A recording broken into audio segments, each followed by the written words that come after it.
All right, the Electric State. Yeah. So have you seen it, Shane? Yes, I have. There we go. Yeah, right. That's it. Deej, take the rest of the night off. John, Shane, and I will take it from here. I'll just run the board. That's which I can't even do that right. So what the heck? So I'll introduce it, and then John, you can because I'm dying to know what you guys think of it because I think I'm the only one that's got my own personal view of this. No. Yeah, man. Okay, so this is the Electric State. This is on got a paintball Netflix. gun. Dropped on Friday. It is dropped on Friday. I think worldwide. I'm pretty sure it was. And it was their big release. This movie cost $320 million. Oh, it's really? The Russo brothers directed it under their Akbo label. And this is Netflix's most expensive movie. I think it is. Really? And it needs to do well.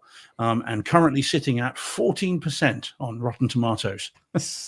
So yeah, eek. So anyway, but isn't that misleading? Because like billions of people could have seen it and just rated it poorly, so they might have got their money, just nobody liked it. Yeah, well, quite right? well. Right.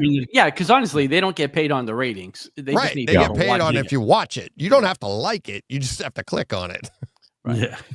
Yeah. So, John, what did you make of it? And then Shane, you can tell me what you think, and then I'll chirp in at the end because, like I said, I think I'm. Yeah, well, like I said, the internet seems to be tripping all over themselves to hate on this, to see who could hate on this movie more.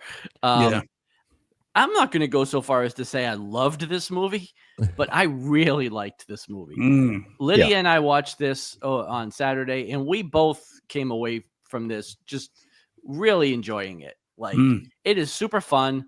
I had a great time with it. I love the characters. I loved all the animatronic characters, and some of them are throwbacks to brands that you would know, and then a lot of them seem like they were just made up for this film. But yeah, I had a great time with this. I will definitely watch this again. I thought everybody in it was great. Millie Bobby Brown was great. Chris Pratt was great. There's a million cameos in this. Stanley Tucci plays the main bad guy though, and I thought he also did a great job. So that's my take. I liked it. What about you, Shane? What did you make of it? Yeah, so I saw the little sizzle reel that Netflix dropped, and I was like, "Oh, what is this?" And then come to find out, this was based on like a graphic novel, kind of a dark-ish graphic novel, which I didn't read, but I've been looking forward to it, and I stayed up till like 3 a.m. waiting for it. And of course, I watched a couple of reviews. You should never do that because people kind of poo-pooed on it. So I was expecting it to be really kind of mid-level, and I wouldn't say it's fantastic, but I did really like it. The visuals are great. Some of the best CG I've seen in quite some time. Oh, yeah. I would say near like Chappie level CG, maybe like District 9. Sometimes you couldn't tell if are they using actual robots for this scene, or are they using actual, is it CG? I don't know. The characters, I liked all the characters. Well, I thought the relationship with the sister and the brother were a little weird. Like, I mean, tactile, isn't it? It's like, listen, I've had brothers and sisters. I've never been like, let's cuddle on the couch and talk about future together. That's a little bit weird. Not in a sexual way, but it's kind of weird. And then Chris Pratt was like, what is this look that they gave Chris Pratt? He's got a porn stash and long hair. You can see it here, just barely. The choice is made there for sure. Yeah.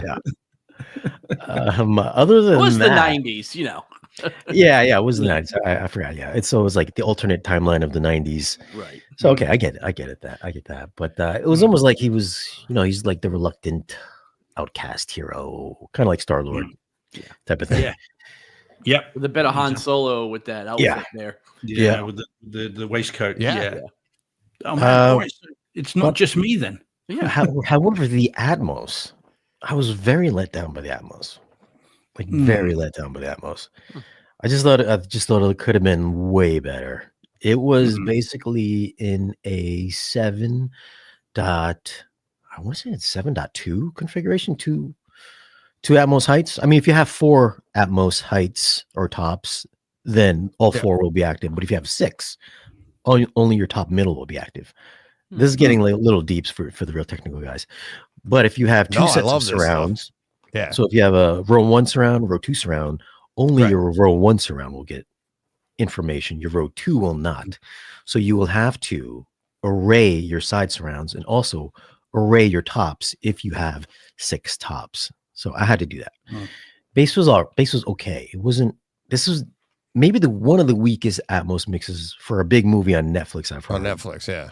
They're usually pretty good at it. Yeah, I mean, like Atlas, one of the best I've heard. Adam Project, one of the best I've heard. Adam Project was awesome. The one with The Rock Underground Extraction. Six Underground blew me away. That one was the first time I was like, holy crap, what they can do with Atmos on Netflix. Yep. But this one, I mean, $320 million movie from the Russos. I was expecting way more.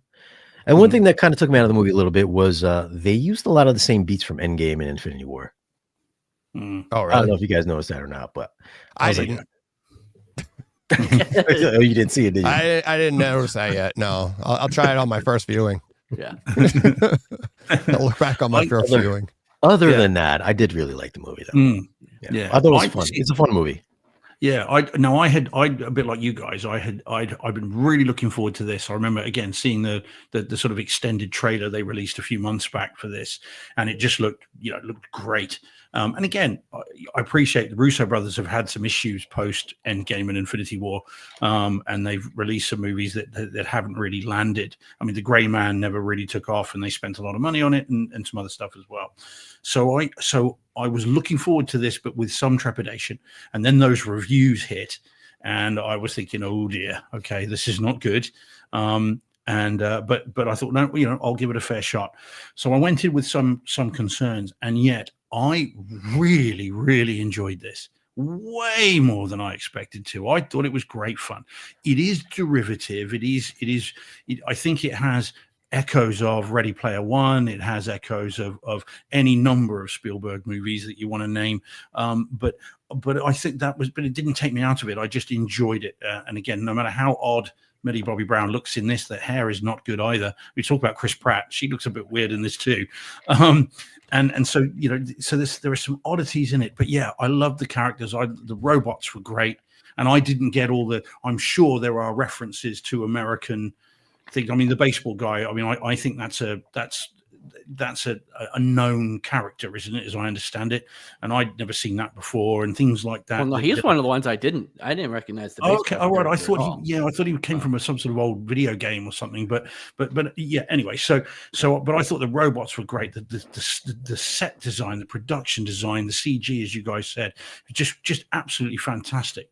And I thought it was quite emotional at the end as well. I think those of us, and there are a number of people in recent years who have lost significant others and siblings and parents, will feel the emotion of the end and the, I never had a chance to say goodbye type thing. And I'm one of those people that lost someone. And I thought that was quite emotional. And as odd as the brother-sister relationship is, and it is oddly tactile, I actually was quite moved at that last little kind of talk between them. I thought was very, very sweet and well done. I thought the action was really good. The finale is really cool. I loved the idea of these, clones that they can control.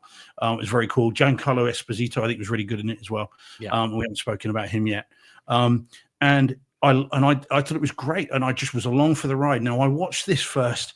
This is when I downloaded this because I knew I was going to be away this weekend, so I downloaded it to my phone, and I watched this for the first time on the X-Real glasses. So 147-inch screen. I used the AirPod Pros too, so spatial audio. And actually, I've got to say that was quite bassy. And with lots of surround, you've got lots of things that fly and zip about and everything else. And that sounded pretty good. But I wasn't about to come on the show and review it based on only having seen them on the glasses. So then having got back, and then earlier today, I watched some select scenes in the theater room. And yeah, Shane, I would agree about the bass. Sex? You saw some sex scenes? What'd you say? Select scenes. Select. You gotta say that very clearly. I didn't see the same movie you did, but you can send me a link after the show, Steve. That's a whole other electric state. That's more electric blue. Yeah, exactly. Jeez. So some select scenes in the cinema room, including the big finale. And I agree with the bass. I mean, I especially wanted to see the car hitting the window thing to see if that really sort of hit or thudded, and it doesn't really. There's some bass there, but it's not loads of it.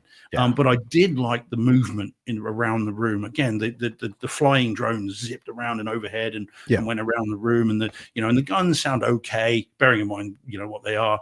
I did enjoy it. I thought it was a really good presentation and fantastic, and I look forward to seeing it again ASAP. And if they release this on 4K disc, I'd buy it tomorrow. I mean, there's not even a thought about that. It would be straight away. So I'm hoping at some point they do, because they're going to have to get their 320 million back somehow. And so I'm hoping that we will get a 4K release of this, because that would be very cool and very welcome. I thought it was great. Way better than 14%. I don't know what's going on there. But I don't know what all the hate is on this, honestly.